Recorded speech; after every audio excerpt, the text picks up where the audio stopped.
Okay, I'm going to show you how you have to record your sources for this. So I'm going to pretend here is the statue I've chosen. This is of Josh Gibson, and I've labeled 8 landmarks on it, and I'm going to go to the next slide. Okay, I'm going to change the layout just so it looks a little different, and this is the Josh Gibson statue. And I'm going to look for the artist and the year. Okay.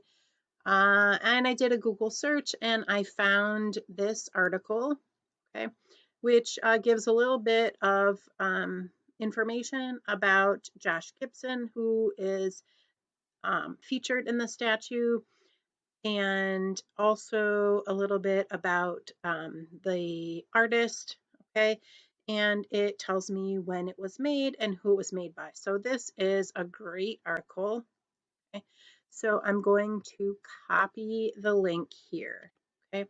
And underneath in the notes, I am going to paste the link to my source. Notice I did not put a Wikipedia source. Wikipedia is not a valid source. I want to get my information from Wikipedia. I want to find some other a newspaper, a museum, something that has more of a reputable source of information than Wikipedia. And then all I need to do is copy and paste the link here, and then it can be double checked for accuracy.